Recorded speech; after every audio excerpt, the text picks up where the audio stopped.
Okay, we will go ahead and start start off with a welcome. Thank you for coming to this Growing Together. It's a kind of an introduction of sorts of the Utah Valley, it's Utah County Sustainability Coalition that was established in March of 2019. And we'll just let folks trickle on. My name is Sarah Bateman, and I serve as the coalition chair. I would like to start off by thanking the Jordan River Commission and the executive director there, Soren Simonson, for hosting this Zoom meeting. And I'll turn it over to him to kind of address some housekeeping issues. Thank you, Sarah. Yeah, just a few logistics. As I mentioned earlier, everybody, as you arrive, you're automatically muted. If you need to unmute to participate, your mute button is down in the bottom left of your screen if you're online, or if you happen to be participating by phone, use the *6 to mute and unmute yourselves. The meeting is being recorded today at the request of the Utah County Sustainability Coalition.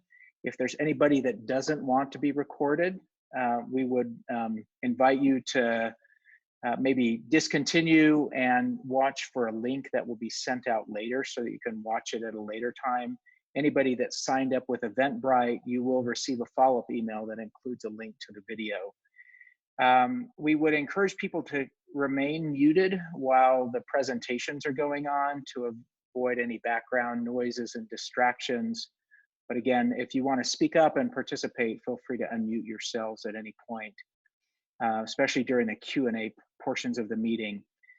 We do have an active chat function, which you can also use to ask questions or provide comments, additional links or resources. Please use that. If you're not familiar with Zoom, if you look at the bottom of your screen, the chat function is just kind of in the center at the bottom. You can also use the participant function to see who else is participating.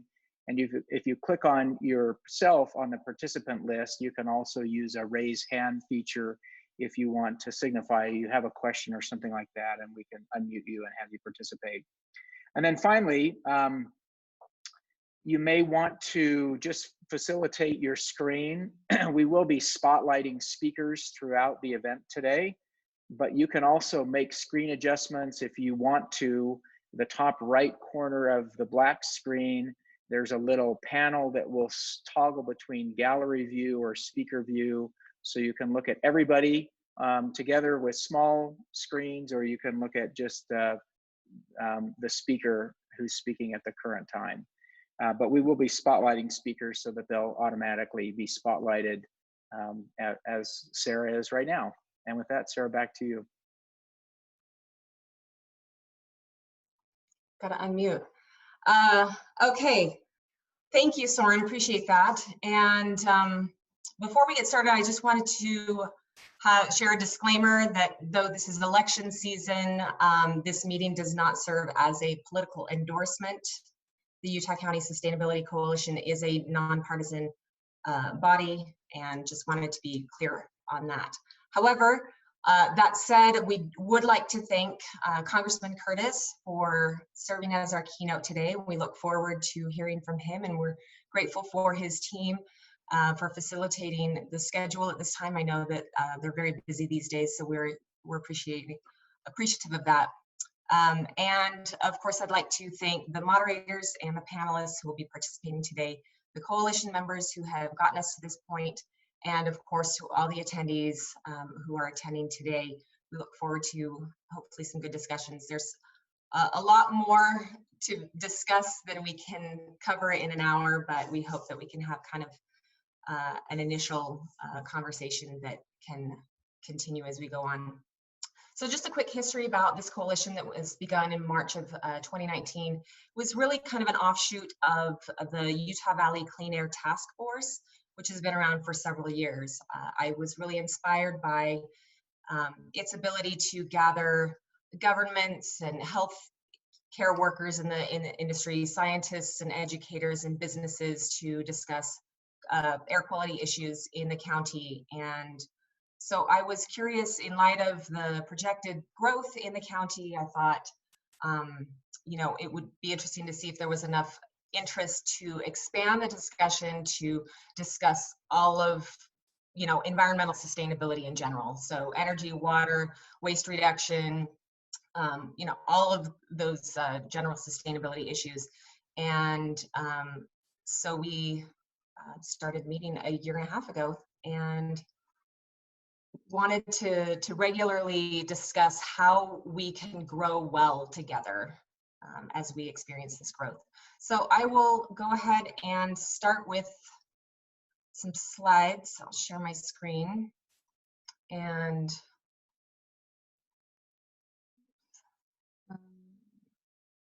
here we go.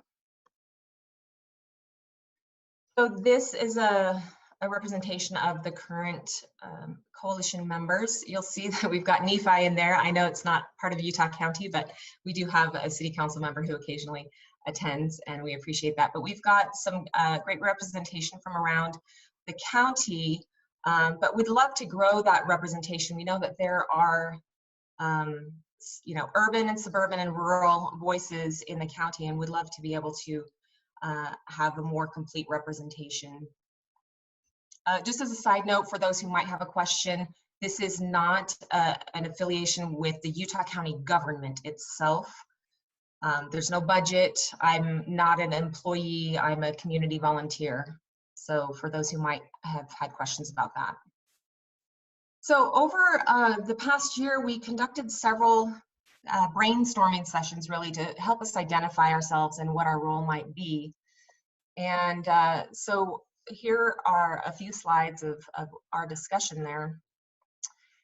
We started out just kind of simply asking what it is we wanted when it comes to our natural resources, the natural world. And so it was pretty straightforward on what we'd like to preserve here in the county. And then, of course, we thought it would be helpful to identify our shared values. Obviously, each of us is made up of a complex web of values, but we hope that as we sit down together, we can find plenty of common values that really help to shape our work together and make us more efficient. And of course, there are always going to be challenges. In our brainstorming sessions of the problems that we face, we really kind of discovered three broader themes at play: money, people, and planet. And as you look around this slide, you'll see a lot of very familiar challenges that we all face in the work that we do. So after discussing, you know, with those challenges in mind, what are some of the potential tools at our disposal? So, you know, we're not helpless. I'd like to think that the problems are not insurmountable. We've got a lot of options available to us, and there's reason to be hopeful about that. And then, of course, after discussing what it is we want and what our values are, and the challenges and the tools that we have, then essentially we asked, well, what should we do as a coalition? And these are some of the ways that we thought we might like to grow into that role.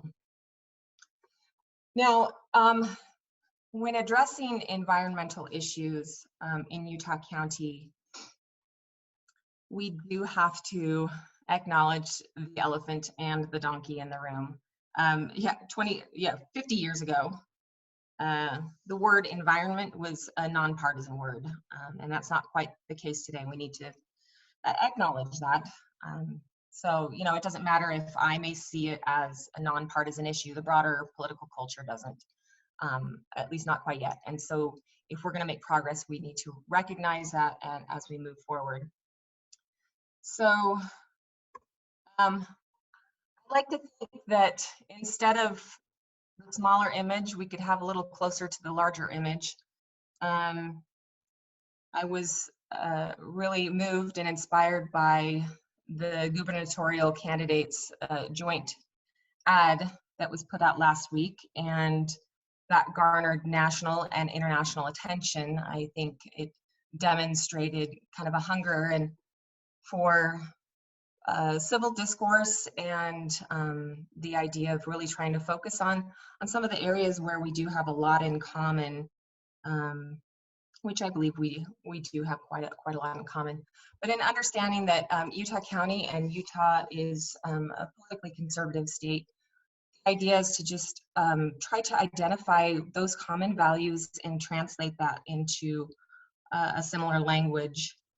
So conservative and conservation are only 2 letters different. The root is the same. And so there's plenty of common ground there. I took on this slide, for example, the concept of conservative fiscal policy, that's very familiar, and then translated that concept into environmental policy. And really, the language is the same. The same thing with what, sometimes we hear about, identifying certain character traits that are valued and translated again into kind of an environmental perspective. There's a lot of those character traits are highly valued there as well.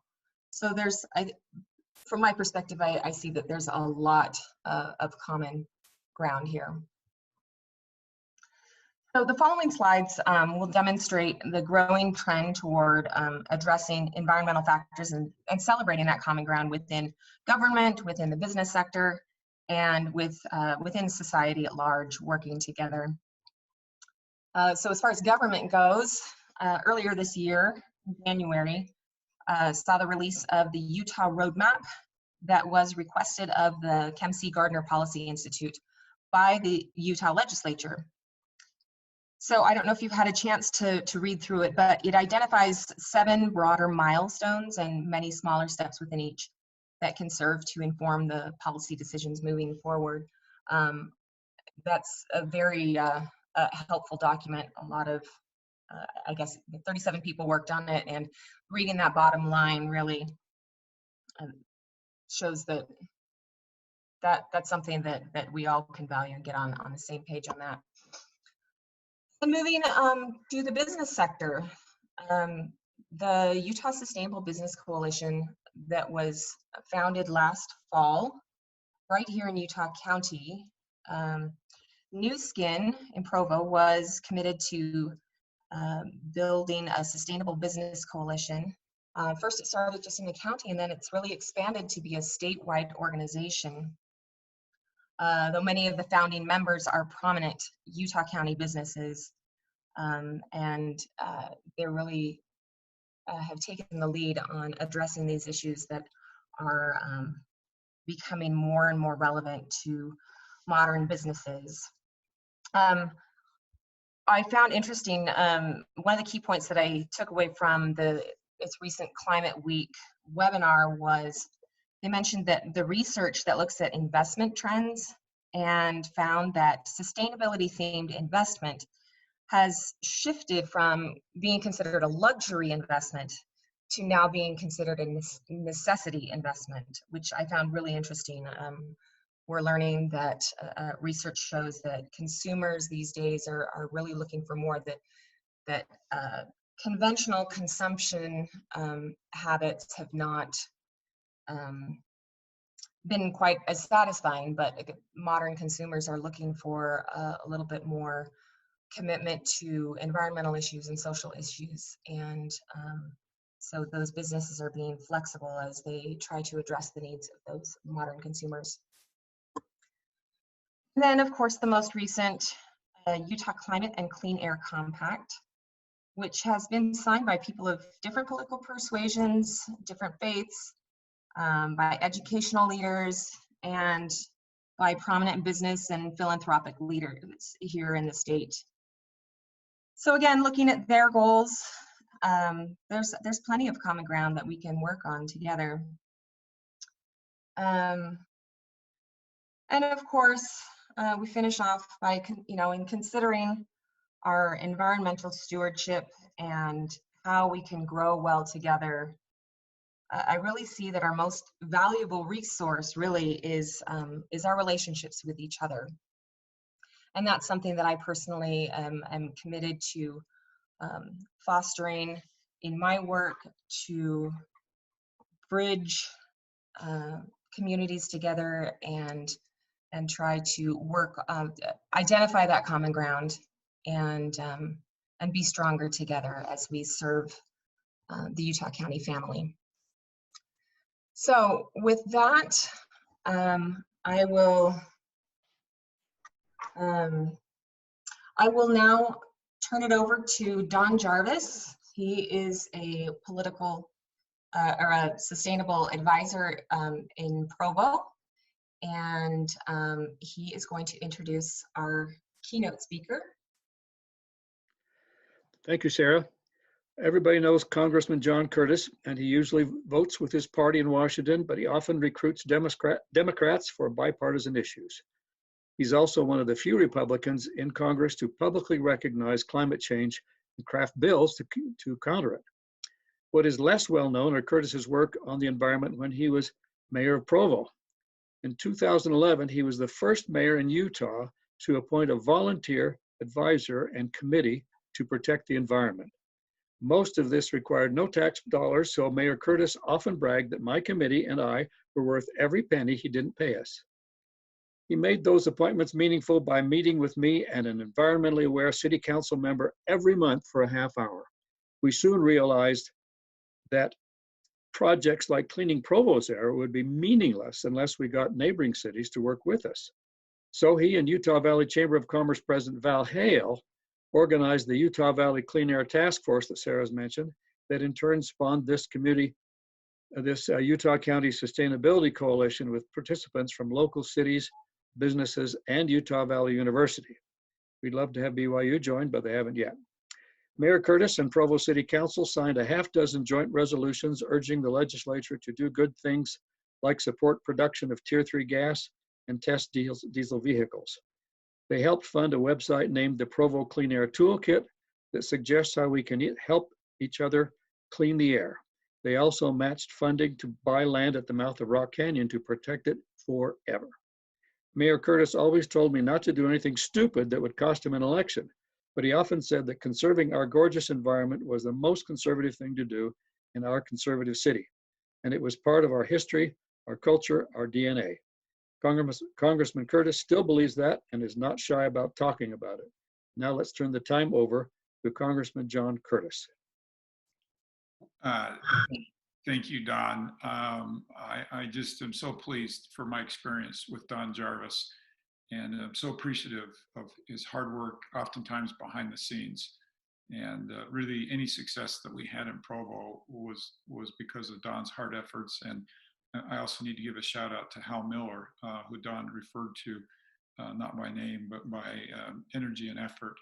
And I hope everybody's familiar with that Provo Clean Air Toolkit, which Hal made substantial contributions in many ways to bring that forward.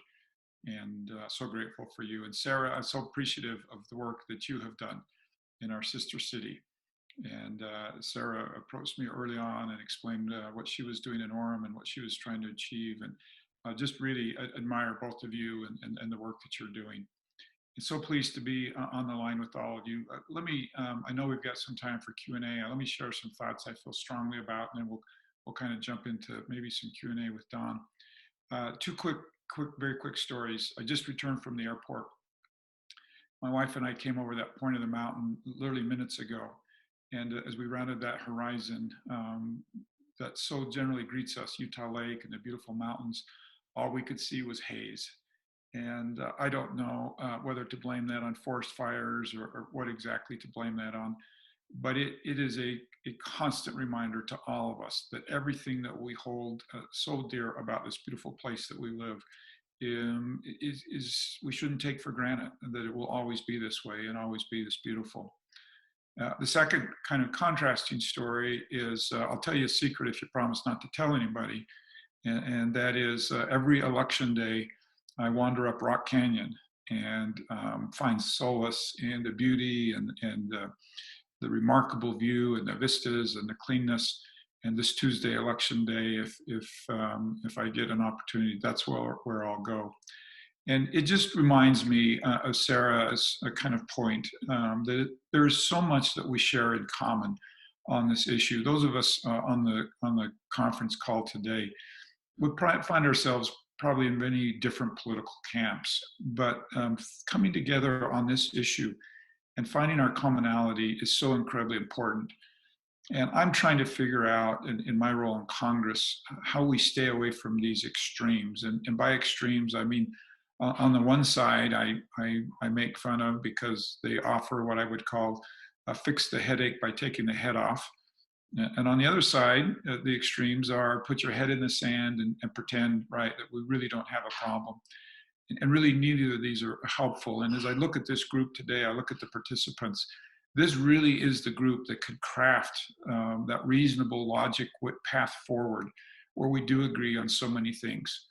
And I just want to throw out a few things that I believe strongly and I think are shared by my experience as mayor and being in Congress by Utahns. And I'm even going to say really without exception, I don't know anybody would disagree with these. And this first is this deep obligation that I think we feel as those in Utah Valley and Utahns to leave this earth better than we found it. And we talk about that in many different ways and how we do that and what that means. But I think we benefit if we come back to that obligation, that commitment to leave the earth better than we found it. And the second thing is the satisfaction that we all find in preserving and protecting that which is beautiful and to be honest, that which I actually believe is sacred. When I go up Rock Canyon, I have those feelings and I just feel like all of us share that in common regardless of our political affiliation or other things that we have, is this satisfaction that we actually get by preserving something. I've joked a little bit about my time as mayor and what people will remember and what they won't remember.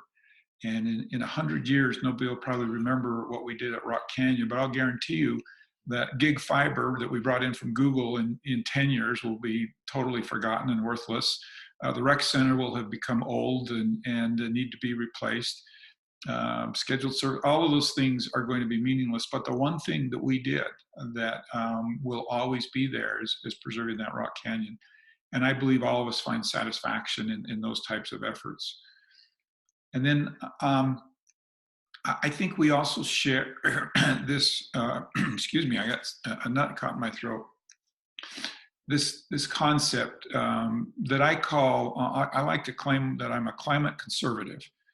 And a climate conservative, I think, wants to use, Sarah, you mentioned that the word conservative and conservation are so closely aligned. And I kind of regret that conservatives have missed the bus on this, and we've let ourselves be branded as really not caring about the earth. And I don't think that's really true. And I really think there's some good, strong principles that can be applied that we all agree to here in Utah County that could really benefit and move things forward. And I'd like to be a catalyst to that as much as I can. So I have some other thoughts and feelings, but Don, let me see if you've got questions you'd like me to specifically address, and if not, I'll go into some more specifics on some of my thoughts. You're muted, Don.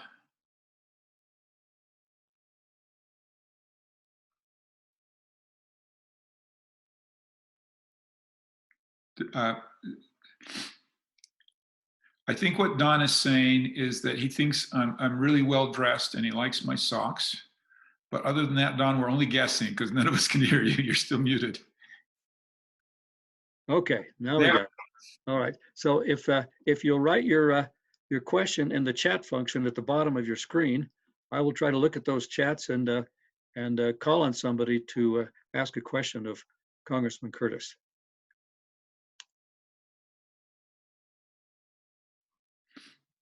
Okay, Michelle Brown.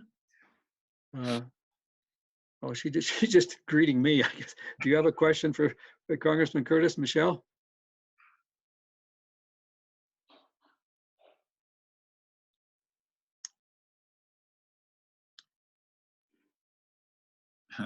She says, nope, I'm good. Okay. Don, while we're waiting, maybe I could just share a couple of thoughts and then we'll see what questions people put in. And these are things that I've kind of, that I've developed over the last 3 years as things I'd like to see put forward. One of them that I think we could do a lot better job in that those of us that care about the environment are really critical of people who don't seem to care. And like I said before, I think they do care. But I've observed that when they do things that are environmentally friendly, we're really quick to discount what they do. So, for example, if somebody says to themselves, look, I'm going to replace all my light bulbs with LED bulbs, and they feel really good about that, and they bring that up, instead of saying, that's awesome, you're so good, we typically say, well, is that all you've done? And I call this kind of the culture of shaming. And I just point out as one of the things that I think that we can all get better at is when we see people on their journey, I view people kind of as on a continuum, and that they're not all where we would like them to be, but they're on this continuum. And a lot of times we say and do things that push them away from the right direction on that continuum. And I've been blessed with people like Don and other people who are actually very appreciative of what I've done, even though I'm not quite on the continuum where they would like me to be. They acknowledge the good that I've done. And that then makes me want to move down that line, that continuum further. And I think a lot of times when we greet somebody with this, that's all you've done, you've got to do a whole lot more than that. We make them retreat and go the other direction. Go ahead, Don. I see we've got a question up there. Yes, George Handley has a question. Do you want me to ask it, or do I just put? Oh, you ask it.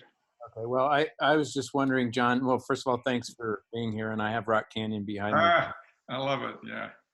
I'm just curious what kind of progress you are seeing in DC and making inroads with other Republicans on the climate, and maybe more specifically, what do you see happening in Utah with the congressional delegation, with the governor, and of course, two offices changing hands here, and then or maybe changing hands here in the next few months. Yeah, let me address that first, and then I'll go to your first part of your question. I've told people who are a little impatient with our congressional delegation that I actually think a sea change is underway, and what I mean by that is, if you look at Blake Moore, those of you who have had a chance to get to know Blake, and maybe you haven't, I want to assume he's going to win his election, but he's looking pretty good to win his election. I think he'll probably be in Congress in the next Congress. Blake is 40 years old. To some of you, that seems old. To me, that seems very, very young. And Blake is all gung-ho. He's told me a number of times he wants to join me in my efforts. And if you go back just 2 years ago when Ben McAdams got in, that was somewhat of a sea change, right? In directions. I think here again, I'm being a little presumptive, but I think you'll go with me on this, that Spencer Cox will be our next governor. That's a change. Spencer's youth and I think willingness to listen to these issues. And so I think what I'm suggesting is that elected leaders, which at one point seemed very cold to these issues and very resilient to talking about them, that's changing. And that pretty soon John Curtis won't be all alone, or Ben McAdams won't be all alone, right, in talking about these issues. And that's really incredibly important. The speech I gave at Sutherland a couple of weeks ago, first thing I did is I checked my back to see if there were any knives in it after I was done, right? Because you kind of feel lonely on these issues. And it's really nice to have some of my colleagues join me and not criticize me. And I think we're seeing that change happen. I think if you look at, as Sarah mentioned, see if I can get the words right, the climate compact, clean air climate compact, you'll see part of that sea change that I'm talking about with business leaders and others. That's I think you have to say that's, progress is slow, but that's a pretty good step and pretty good. And it gives people like me somebody to cover my back. I think the immigration compact has been that way for me. It gives me, somebody that I know has got my back. As far as my other colleagues in Washington, D.C., there's good news and bad news. Let me give you the good news. There's a gentleman by the name of Bruce Westerman. He'll likely, there's a good chance he'll replace Rob Bishop as the chair of Natural Resources. He pulled us aside the other night as members of the Natural Resources Committee and said, hey, I want to talk to you. this is our chance for Republicans to stand up and make progress on the climate. It was really, you all would have been very pleased and impressed with somebody who has a great potential to be the chair or the ranking member of the Natural Resources. That's the good news, is there are Republicans who are stepping into this role. The bad news, and this won't surprise any of you, is many of my colleagues still are in what I would categorize as that extreme category, right? Putting their head in the sand and pretending that this isn't an issue. I don't really understand it. I hear everywhere I go how important the climate is in town hall meetings and, you know, in places, and they don't seem to be hearing that. And I just don't know why. And so I think there's good news and bad news, George, in Washington. But I think a lot of really good news here in the state. Okay, Shauna Mecham has a good question for you, Congressman. Yeah, hi. I'm wondering, are you involved in or do you have any thoughts on a carbon dividends plan? I hope it's not getting too into the weeds for folks here. No, I bet it's not. I probably hear about that more than anything else in Washington, D.C. And there are a number of Utahns who really like the idea. And let me just tell you that it does face a really uphill battle in Washington, D.C. Neither party is really embracing it, including the Democrats. At one point, they I think, kind of liked it, but they're even backing off it right now. And you know, I wouldn't say those of you who like to see that push forward, I'm not telling you that you should give up. I'm just telling you that it's not making progress right now, that there's some flaws with it for both the right and the left see.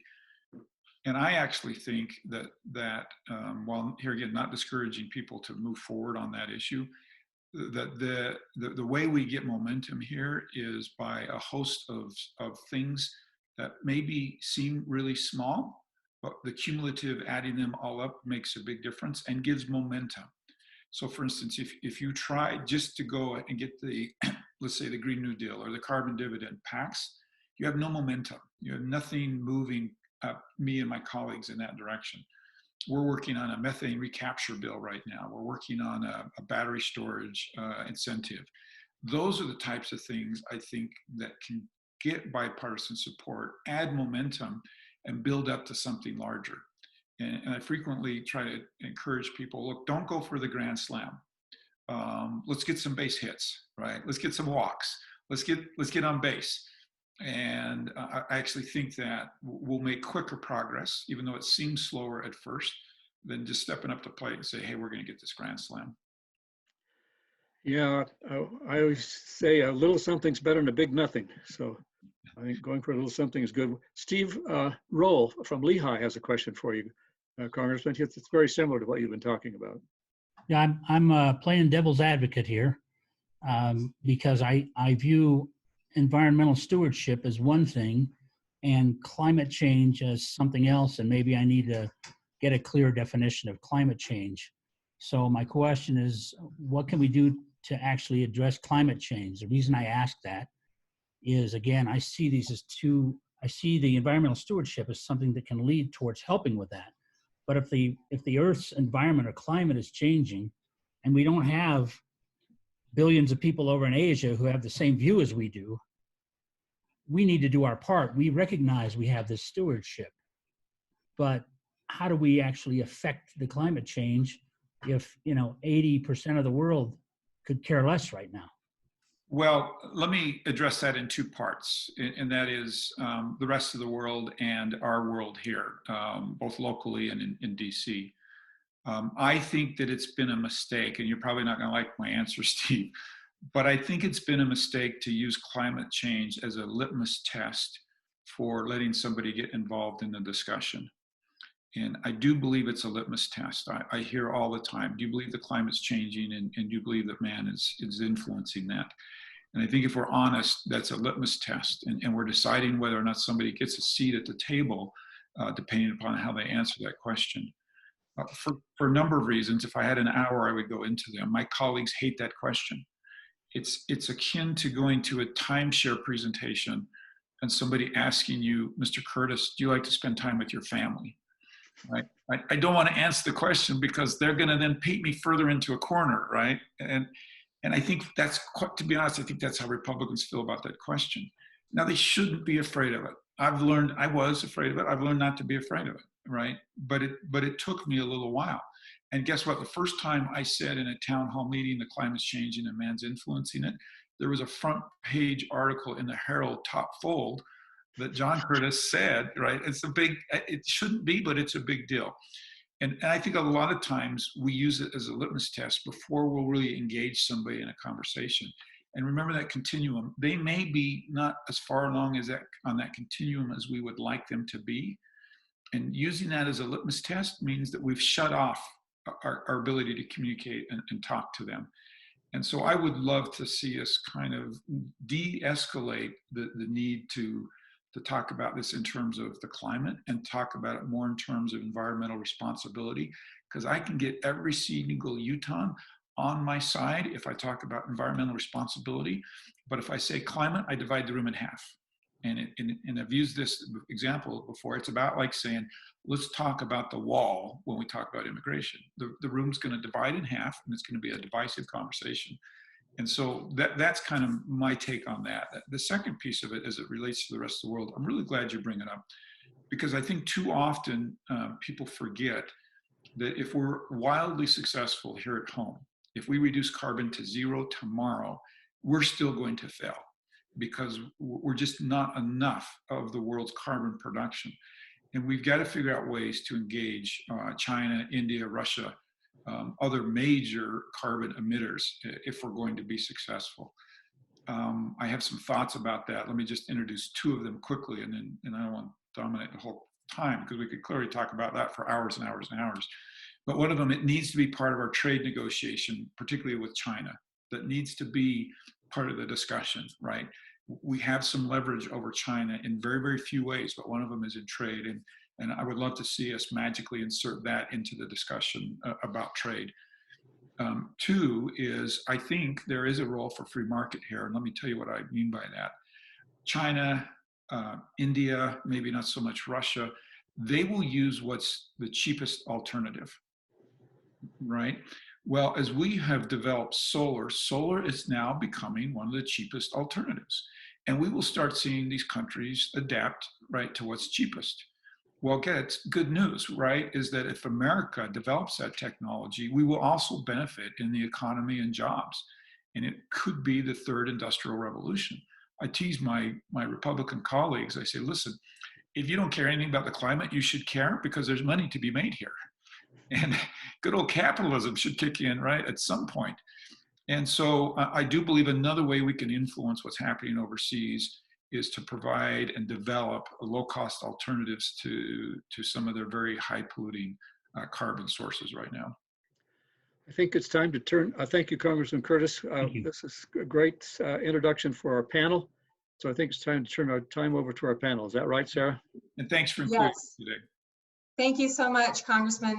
We know you're very busy, and we appreciate your speaking out about these things both locally and on the national level. But we are going to switch gears just a little bit and move more locally here in the county to include some of our local panelists. And to moderate that portion, we invite Eric Ellis of the Utah Lake Commission to introduce those panelists and serve as moderator.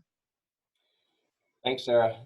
So we have 3 panelists, and then I'll be the moderator, as you mentioned. Our first panelist is Shauna Mecham.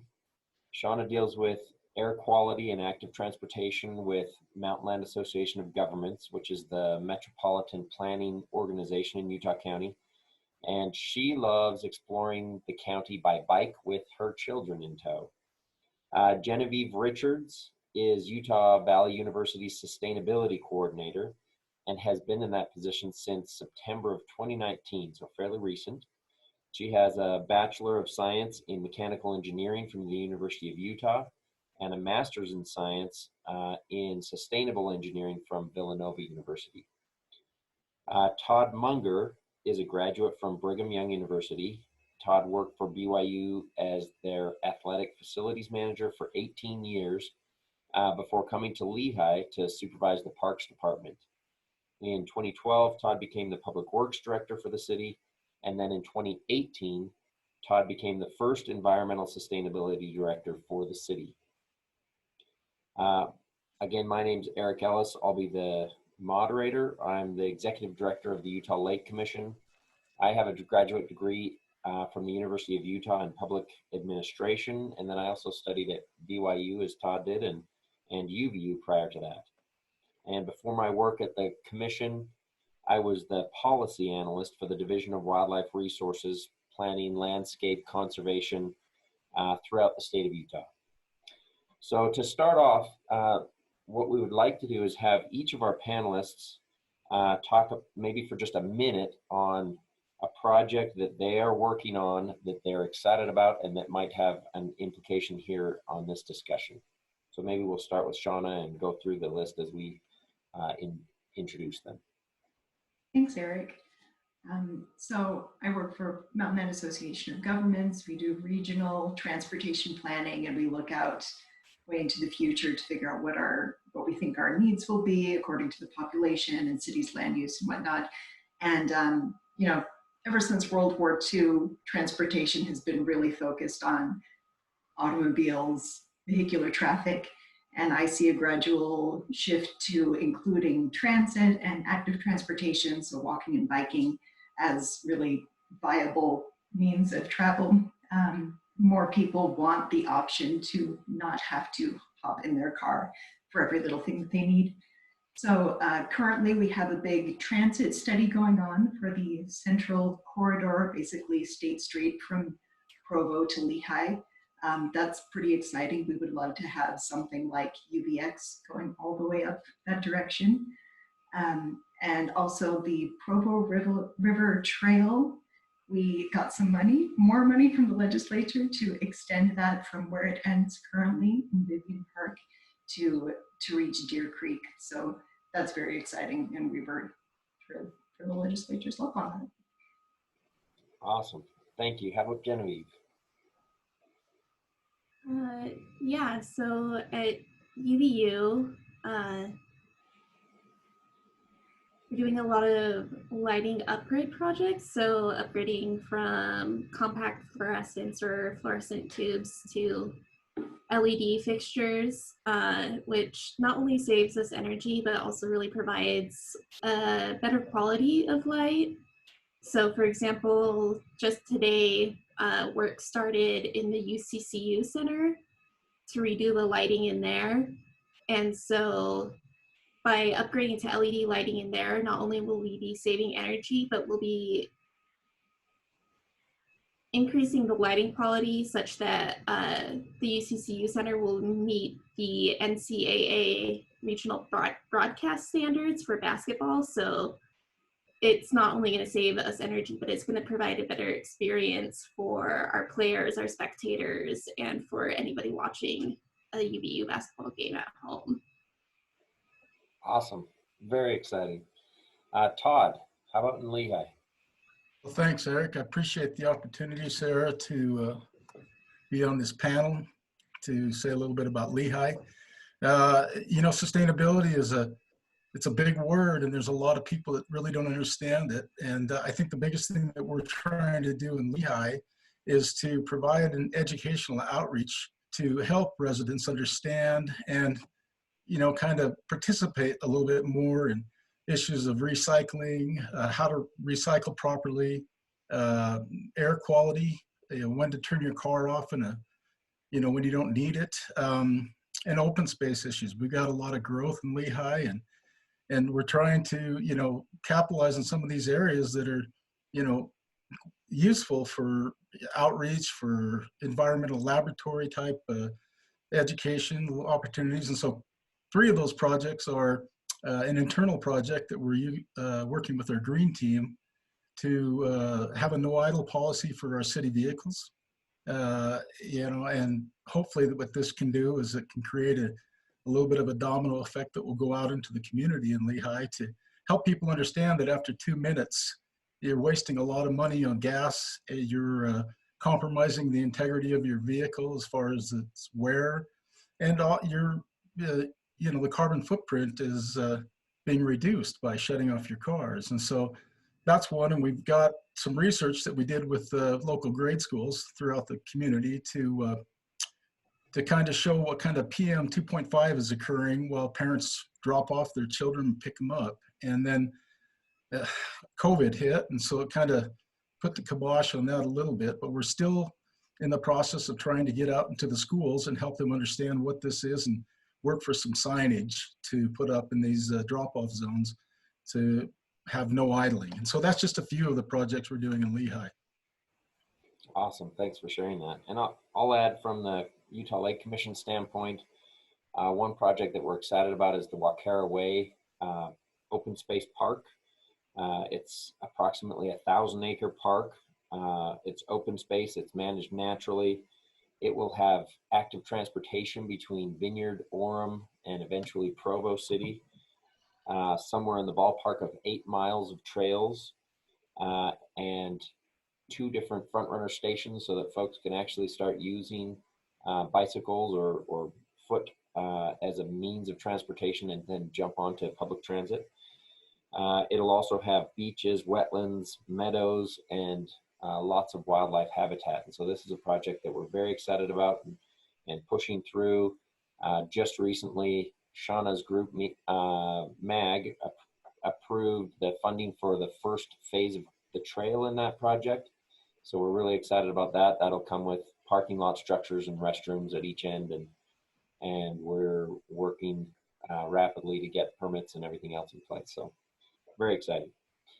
Okay, so Congressman Curtis kind of described perfectly what I was hoping to get at. So I'll kind of briefly talk about this, but we know that Utah County is largely conservative, and what we oftentimes don't recognize is that what gets lost in partisan politics is that conservatives have historically, as has the other side of the aisle, led on conservatism in and throughout American history. Conservatives started the National Park Service, the Environmental Protection Agency, and are constantly in search of innovative solutions driven by a free market for solving these issues. Conservatives are passionate about the great outdoors and love the land that we live on. And as such, I think that the ideas that we talk about today, it would be great if we don't lose those in translation, and that we can do so if we focus on our common goals and values. We all want clean water, we all want clean air, we want healthy ecosystems and a thriving economy. And as we kind of push with that same common set of goals, I think that we can reach them. So I'm going to throw out a few questions for the panel, and it's open for all of you, but let's kind of work through these, and if anyone else has questions, feel free to jump in on the larger group.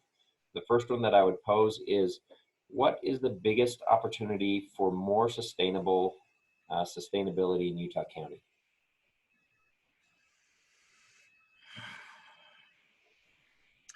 Well, I think one of the biggest opportunities has to do with this educational outreach and the ability for and a small footprint becoming a big footprint through networking and through creating a little bit of environmentally sustainable stewardship among the regional, all the cities, and come up with like this coalition that we have, the Utah County Coalition. It's been a great opportunity for us to get to know what Highland City's doing, Orem City's doing, and kind of, pull that into Lehigh City or whatever. It's just a great way to kind of, spread this knowledge out and this awareness out so that citizens can get on board and really learn, what to do with this mountain of information that's called sustainability. I love it. Sharing information. Everybody wants to keep up with the Jones, and we couldn't ask for a better way to keep up than sharing good ideas to be sustainable. Any other sustainable ideas that our panel is considering? So, go ahead, Genevieve. I'm sure Shauna will also cover this, but I think transportation is really a big opportunity for Utah County to become more sustainable. The transportation sector is consistently around a quarter of US CO2 emissions. So there's a lot of opportunity for progress to be made there. And obviously with Utah air quality problems, a lot of that is stemming from tailpipe emissions. And so not only does improving public transit reduce those emissions, but it also will help Utah County be a healthier population, and also will provide more equitable opportunities for our population to access jobs and economic opportunity, like attending Utah Valley University, right? Sure. Yeah, that is exactly what I was going to say. So the Utah roadmap that we talked about already, is that backwards to everyone else too? Anyhow, yeah, it states those same things. Transportation is a big chunk of our emissions, and an even bigger chunk of our CO2 emissions. So one of the main things we can do to improve our air quality, at least, is to reduce our auto dependency. And I love how the Wasatch Choice Plan and some of our transit studies really show that if you create centers, urban centers or neighborhood centers that are more walkable, that have a variety of housing choices with employment close by, that you can make it so not everyone has to drive to get, to do their daily tasks of going to school or shopping or taking the kids to school or whatnot.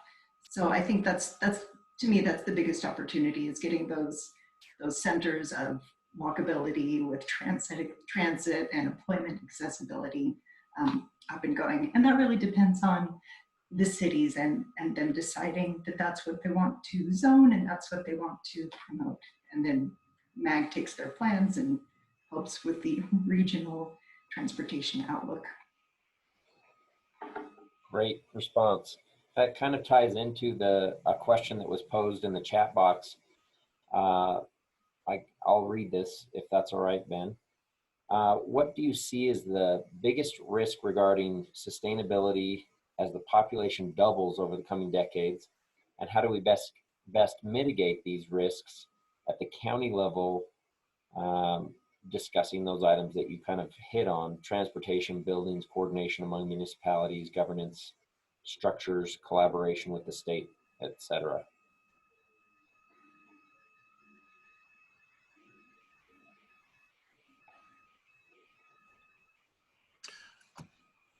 Well, I see one of the greatest challenges as being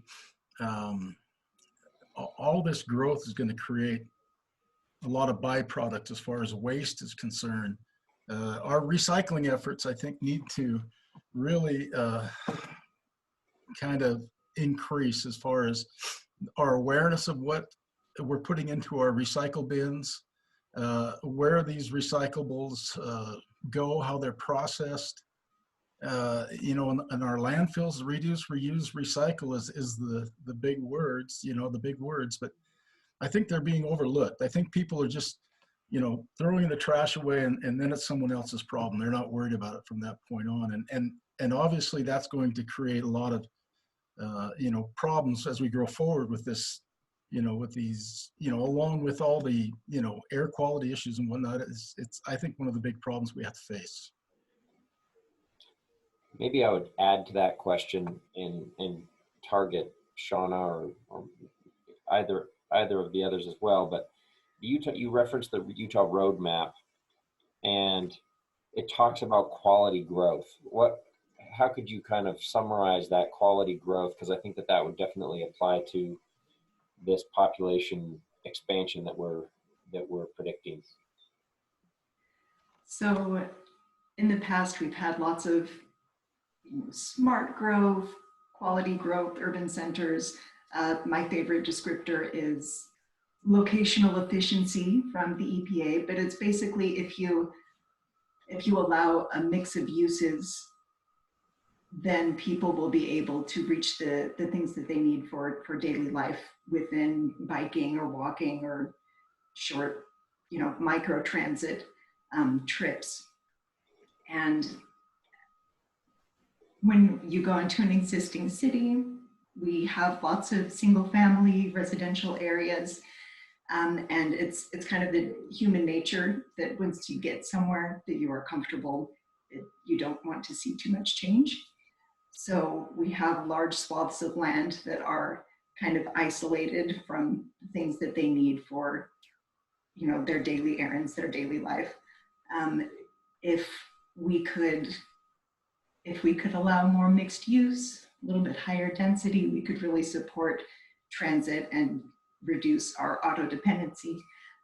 Also, there's on the EPA's page about locational efficiency or quality growth or what have you, there's a little diagram that shows that the person living on the outskirts, kind of in the suburbs, even if they use very high quality, electric vehicles or solar panels or whatnot, they will still generally pollute more than someone living in a city, even if that person in the city has a high polluting car or whatnot. And a lot of that is the locational efficiency. This person can get around a lot easier.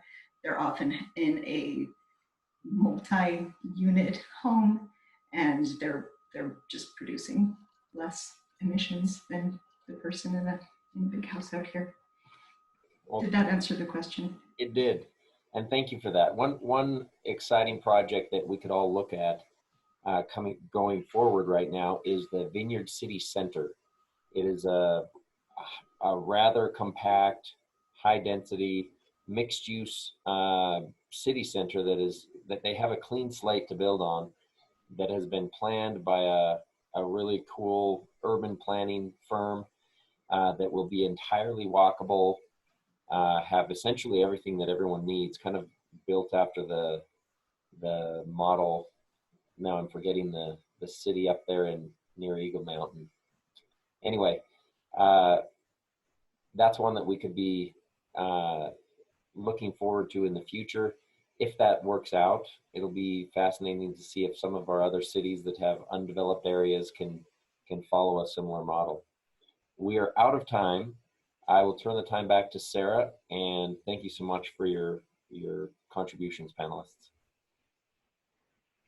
Thank you. I know I keep saying we've got really a million hours of content, but we just have this short time together. I'm grateful for the panelists and the moderators and the discussions. There's so many questions and so much more that we can discuss. And I'm going to throw up a final slide here in just a minute.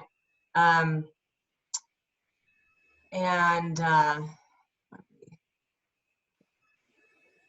get there. Oops. Oh. Okay. Getting to that last one. There we go. So as we move forward, we would love to extend an invitation for those in attendance, if you're a state legislator or candidate, or if you represent a city here in the county. There are a variety of ways that we encourage you to get involved. State legislators, obviously, we mentioned the Utah Roadmap and the kind of the combination, the environment and the economy can be friends. Long-term policy investment, and talk to your cities that you represent and see if they can participate in some of these ways that I've put up there for the cities. Find a representative from your city and send to the coalition. Again, we've got urban and suburban and rural voices throughout the county, and would love to have greater representation on the coalition.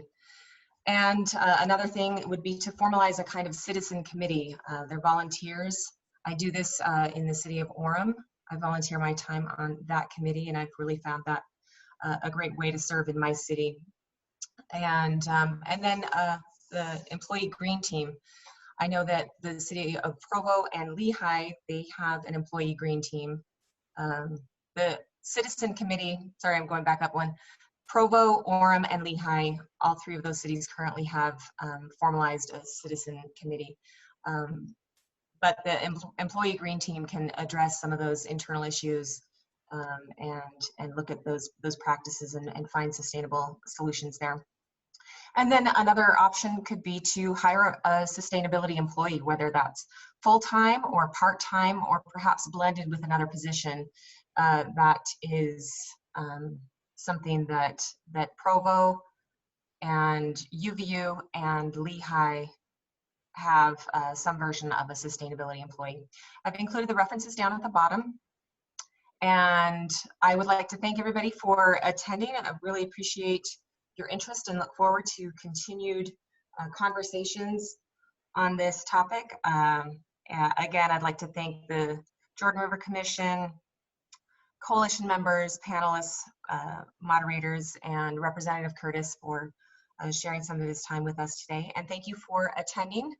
We look forward to, again, growing together well as we continue here in our work in Utah County. Thank you and enjoy the rest of your day.